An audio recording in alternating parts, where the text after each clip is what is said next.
বড়দিনের এখনো বেশ কয়েকদিন বাকি, তবে তার আগে উপহারের ঝোলা নিয়ে হিন্দমোটর এলাকার একটি বিশেষ চাহিদা সম্পন্ন স্কুলে পৌঁছে গেলেন সান্তাক্লজ।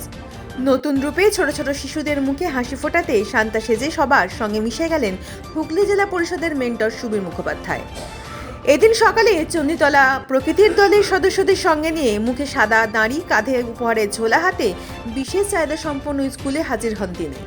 বড়দিনের আগেই জেলা পরিষদের মেন্টরকে শান্তা রূপে পেয়ে সকাল থেকেই খুশির হাওয়া বইতে থাকে শিশুদের মধ্যে। শান্তা একা আসেননি, তার সঙ্গে ছিল বাঁশি, গিটার সহ বিভিন্ন বাদ্যযন্ত্র। সকাল থেকেই বাদ্যযন্ত্রের সুরে এক মনোরম পরিবেশ তৈরি হয় স্কুল চত্বরে। স্কুলে ঢুকেই প্রথমে শিশুদের হাতে কেক, চকলেট সহ বিভিন্ন উপহার তুলে দেন শান্তা রূপী সুবীর মুখোপাধ্যায়। বাঁশির সুরের সঙ্গে হাত নেড়ে সকলের সঙ্গে শুভেচ্ছা বিনিময় চলে। এই প্রসঙ্গে হুগলি জেলা পরিষদের মেন্টর সুবীর মুখোপাধ্যায় বলেন, বড়দিনের আগে বিশেষ চাহিদা সম্পন্ন শিশুদের সঙ্গে সময় কাটাতে পারা তার কাছে অত্যন্ত আনন্দের। তিনি জানান, প্রতি বছর এই সময় তিনি বিভিন্ন জায়গায় এভাবেই শিশুদের সঙ্গে সময় কাটান। প্রশাসনিক কাজের চাপের মধ্যেও এই ধরনের কর্মকাণ্ড তাকে নতুন উদ্যম ও মানসিক শান্তি দেয়। এদিকে স্কুলের এক আধিকারিক জানান, সুবীরবাবু সারা বছরই নানাভাবে মানুষের পাশে থাকেন। এই স্কুলেও তিনি আগেও একাধিকবার এসেছেন। বড়দিন ও নতুন বছরের আগেই শান্তারূপে এসে শিশুদের মুখে হাসি ফোটানো সত্যি প্রশংসনীয়। প্রত্যেক বছরই আসি, এখন এটা মানে প্রতীক্ষা থাকে আমার জন্য যে এবছর কোন স্কুলে যাবে শান্তা একটা একটা হয়ে গেছে, গ্রামে গ্রামে সেই বার্তা রটি গেল ক্রমে যে শান্তা আসছে।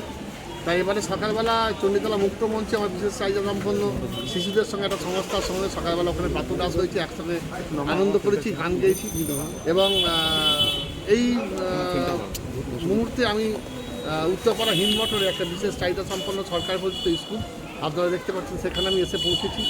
আমার এখানে টিম চণ্ডীতলা প্রকৃতির সকল মেম্বাররা আছে, সকলে মিলে আমরা সেজে উঠেছি। আমি শান্তা সেজেছি, সকলে লাল টুপি পরে আছে এবং কেউ গিটার হাতে, কেউ স্যাক্সোফোন হাতে, কেউ বাঁশি নিয়ে গান গাইছে। আমিও এখানে গান গাইলাম, আমার সকল মেম্বাররা গান গাইলো এবং এই যে খুশির ভরা মুখগুলো, এই যে আনন্দ, অনাবিল আনন্দ তারা পায়, তাদের একটু কেক দিলাম, একটু লজেন্স দিলাম, একটু পেন্সিল বক্স দিলাম, কম্বল দিলাম শীতের কোথাও কোথাও, এই যে জিনিসগুলো তাদের মধ্যে দিলাম। এই যে আনন্দ, এই যে প্রাপ্তির আনন্দটা সবচেয়ে বড় কথা, যে শান্তা এসেছে মানে শান্তার মধ্যে আছে, এটাই সবচেয়ে অনাবিল আনন্দ। আর এটা তো বিশেষ চাহিদা সম্পন্ন। তখন আমি ব্লাইন্ড স্কুলে গেছি, এবছর বিশেষ চাহিদা সম্পন্ন স্কুলে এসেছি। এদের কাছে মনে হয় এদের আনন্দটা দেওয়া সবচেয়ে বেশি প্রয়োজন। সাধারণভাবে আমাদের যারা ঘরে যে ছেলেমেয়েরা বড়ো হচ্ছে, তারা তো স্কুলে কলেজে কোথাও না কোথাও আনন্দ পাচ্ছে, আমাদের পরিবার থেকেও পাচ্ছে হয়তো আনন্দ, কিন্তু এদের প্রতি তো আমাদের বিশাল একটু কেয়ার নেওয়া উচিত। এটা তো স্পেশাল চাইল্ড, তাই আমার মনে হয় প্রত্যেক কথা এদের কাছে। এবং এই যে মানসিক শান্তি পাই, এই মানসিক শান্তি মনে আমি লক্ষ টাকা দিয়ে কিনতে পারি, এটাই সবচেয়ে বড় কথা। জনপ্রতিনিধি হিসেবে এত দায়িত্ব সামলাচ্ছেন, সময় বের করছেন কিভাবে? এরকম এই যে এতক্ষণ আমি এদের সঙ্গে নিলাম না, এটাই আমার অক্সিজেন। এবার আমি মানুষের কাজ করবো, আবার একটু পরে নেমে যাবো, বিকালবেলা নেমে যাবো, মানুষের কাজ করবো। এই যে শক্তিটা, এই যে বলেন যে এই যে একটা যে কোনো কিছুর তো একটা শক্তি চাই, একটা ফুয়েল চাই, আমি এদের সঙ্গে মিশতে পাই। এত শক্তি, এত অনাবিল আনন্দ, মনে হয় বাঁচতে হবে, অনেক কিছু কাজ করতে হবে, এই পৃথিবীতে সৃজন করে যেতে হবে। কাল থেকে মন খুব ভালো একটা হচ্ছে, বাংলাদেশের ঘটনা যেভাবে বাংলাদেশের ধ্বংসলীলা চলবে, সেই বার্তা যে আমাদের সৃজনে থাকতে হবে, এই প্রজন্মগুলোর জন্য আমাদের রেখে যেতে হবে। আমরা এক লহমায় সব ধ্বংস করে দিতে পারি, কিন্তু আমাদের জাতি মত, দল মত নির্বিশেষে আমাদের রক্ষা করতে হবে। এই রক্ষা করাটাই বড় কথা। আমাদের ধৈর্যশীল হতে হবে এবং সেইটা করতে গেলে মানুষের প্রতি অপার ভালোবাসা আনতে হবে, মানুষের প্রতি প্রেম, যেটা যীশু খ্রিস্ট বলেছিলেন যে প্রেম ভালোবাসার কথা তিনি বলেছিলেন। বারে বারে যুগে যুগে মনীষীরা, সেই শ্রী চৈতন্যের কথা বলুন, হযরত মুহাম্মদের কথা বলুন, সেই জায়গায় দাঁড়িয়ে যে তারা সবাই সেই জায়গায় যে কথা বলেছেন, সেই কথা হচ্ছে শান্তির কথা, প্রেমের কথা। মানুষকে ভালোবাসো, সৃষ্টি করো, সৃজন করো। সেই জন্যই রাস্তা বেরিয়ে পড়েছে, আজকে ঝোলা নিয়ে সান্তাক্লজে সারাদিন ঘুরছি।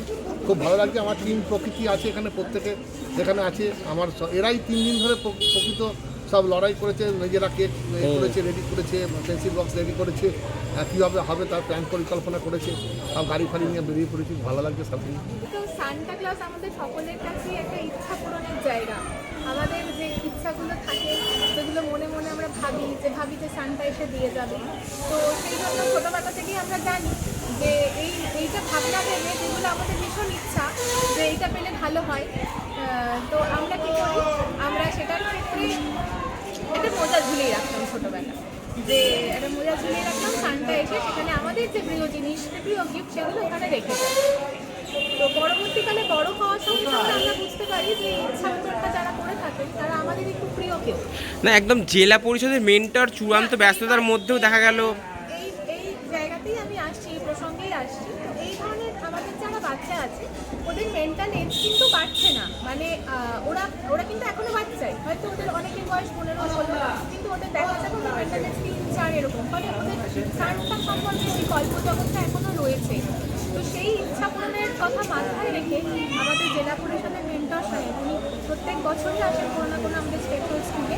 তো এই কথা ভাবনা চিন্তা করার মতো লোক খুব কমই আছে। ওনাকে অসংখ্য ধন্যবাদ এবং ওনার টিম চণ্ডীতলা প্রকৃতিকেও অসংখ্য ধন্যবাদ জানাই এই ভাবনা পাওয়ার জন্য এবং বাচ্চাদের সাথে এত সুন্দর একটা সময় কাটানোর জন্য। বাচ্চারা ওনাকে আগে দেখেছেন, ওনার ডেজিগনেশন অনুযায়ী ওনাকে দেখেছে, কিন্তু আজকে একদম নতুন বলতে দেখলো, তাকে চিনতেও পারেনি অনেকে, কিন্তু ওরা ভীষণ খুশি, ওরা খুশি সেই হিসাবে অ্যাডমিনিস্ট্রেশনের একজন হিসাবে আমিও ভীষণ খুশি।